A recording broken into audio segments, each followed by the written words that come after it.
Okay, August 2020 bullet journal time.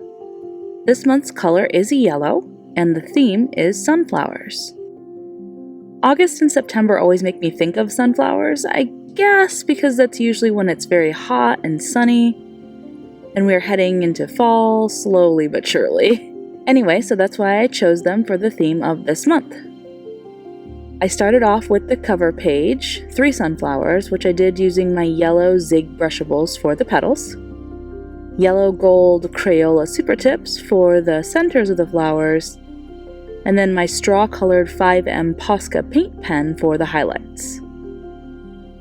Once that was done, I did the index, starting with my yellow Zig brushable, once again, along with my Pentel Aquash water brush, to make it look like a paint splatter around the border of the index.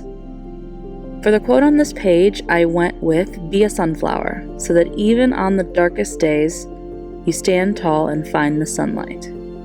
Once the splatters around the border for the index have dried, which did take quite a while, I labeled this page as the index and added little dividers just so there was a more defined edge with my new Sakura Pigma Micron PN pen. It's like a very firm, flexible tip, similar to a brush tip, because you can definitely get some line width variation with it. In fact, you'll see me do some hand lettering with it later. But it's also very stiff, much more so than even the super fine zebra signing pen or something similar to that. It's definitely interesting.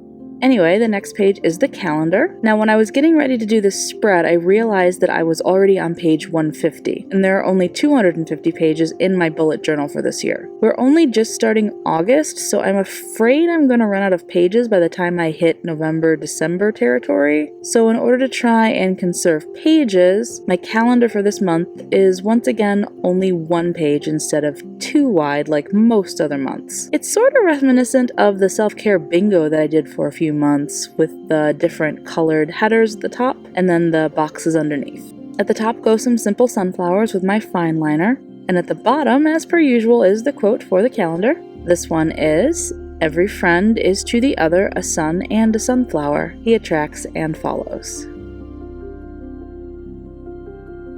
Across from the calendar goes the mood tracker, and this time I drew 31 sunflowers. I will not subject you to watching me draw every single one, but I did do it, and it took a while. After that, with a white Posca pen, I wrote the date on each large black center so I could keep track of which one is which, and at the bottom, of course, is the color key. Next comes YouTube and social media. I couldn't justify cutting this one down. Because of how I organized the 2 pages, I do use the full spread consistently every month to keep track of video ideas and what I already have recorded and what I still need to finish or edit. So I keep this one as is, taking up the 2 pages. However, on the next page, I decided to combine my monthly goals section with my projects and commissions and put it across from my brain dump. Normally, I also use both pages for my brain dump, so I didn't want to shorten the number of pages it takes up. However, I only ever seem to use about half of a page total for everything that I list in my monthly goals and projects and commissions sections combined. So I figured if the brain dump could sort of leak over onto the other page a little bit, then it wouldn't be a problem.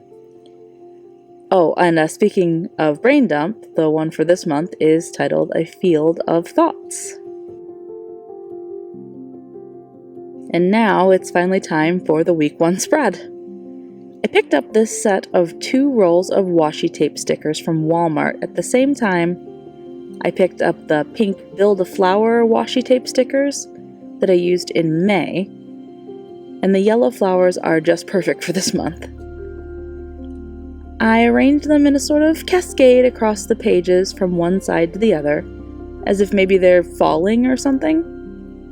And I tried to keep the more orange flowers toward the edges, and the flowers that were more yellow ended up near the center of the page. Once everything was placed where I wanted it, I trimmed the edges of the book down with my scissors and my scalpel. After that, I added the boxes for the days of the week, as well as the small note section at the bottom of the left-hand page with my straw-colored 5M Posca paint pen. Then I went back with my 1M black Posca to scribble in the borders a little bit, so it would look a little chaotic and add some more like grungy interest. Oh, I forgot to mention the quote for this week. It reads, "A sunflower field is like a sky with 1,000 suns." Once that was done, I added some drop shadows here and there just to give everything a little more detail and polish before everything was done. And we just have to list it all in the index. I hope you enjoyed this video. The spread for this week was easy to make using washi tape stickers that aren't too hard to find. I'm hoping it feels a little more accessible to anyone out there who is afraid to start bullet journaling or thinks that it would be too much work. Let me know what you think in the comments. Oh, and don't forget to like and subscribe if you enjoy watching the bullet journal layouts. I upload a new one every week. Happy August! And until next time, I'll see y'all later. Bye!